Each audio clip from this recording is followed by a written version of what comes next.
military forces on corruption charges, released only after the Supreme Court stepped in. His arrest triggered widespread protests across that country, followed by thousands of arrests and a massive crackdown on his political party known as PTI. When Khan was elected in 2018, he had the support of Pakistan's military. But Khan was removed in a no-confidence vote last year when he started criticizing the army leadership. He spoke to us early today from his residence in Lahore. I asked him what the last few weeks have been like, as he's been the target of the country's government. Right now, the situation is such that all my senior leadership is in jail. Today, one person who was hiding was the president of my party. They grabbed him and they put him in jail too. So over 10,000 of my workers are in jail. I'm pretty isolated here right now. My security, remember, the Interior Ministry has said that my life is in danger, extreme danger. And yet they picked up my head of security and he's disappeared for the last 3 days.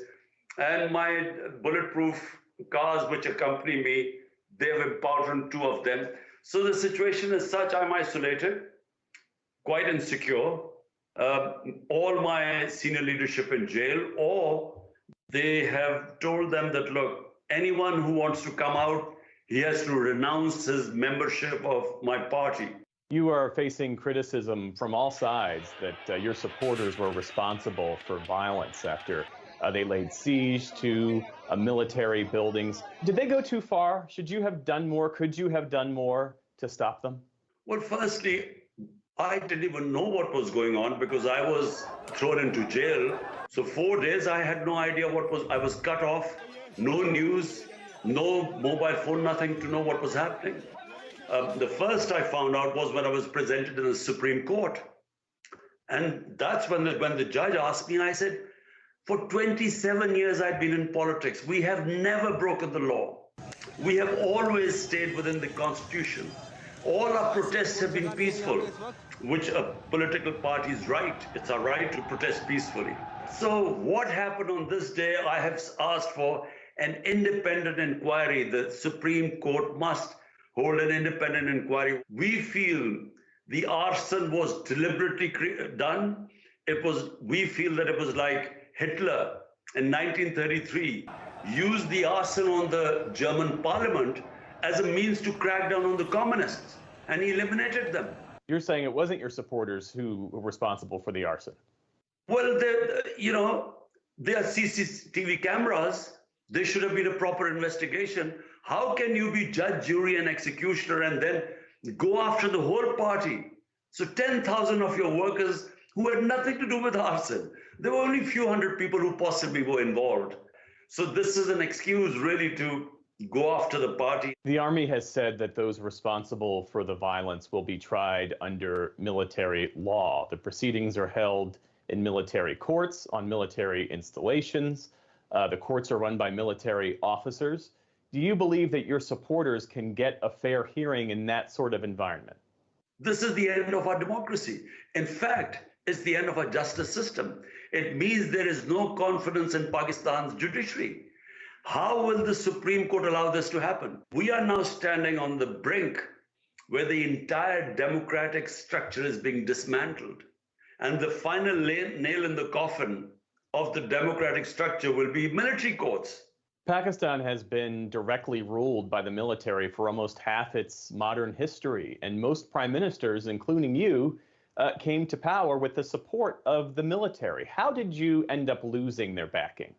I think you need to ask the ex-army chief, because he gave a statement afterwards that yes, he was involved in toppling my government, and because he thought I was a danger to the country.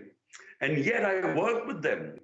So what made him suddenly in the last 6 months decided to pull the rug under the feet of my government? What made him change horses and bring the setup? Only he can answer.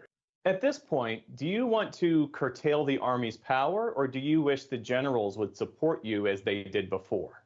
No. The problem is the hybrid system, where the Prime Minister is supposed to have the responsibility as an elected Prime Minister. But the power is basically lying with the establishment, military establishment. This hybrid system has failed.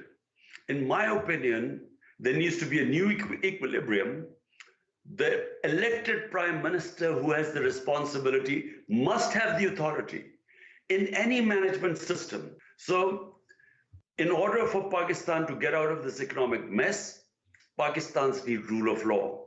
Rule of law will ensure proper governance. Are you confident that the next election will happen by October as scheduled?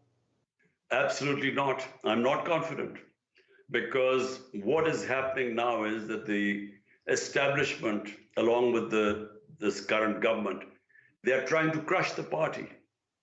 They are trying to ensure that PTI, my party, will not win.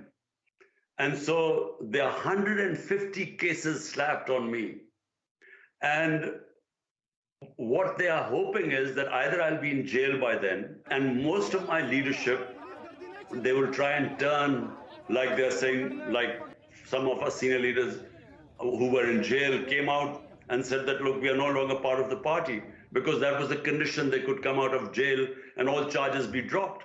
So either the party will be so weak that it will not be able to win the elections.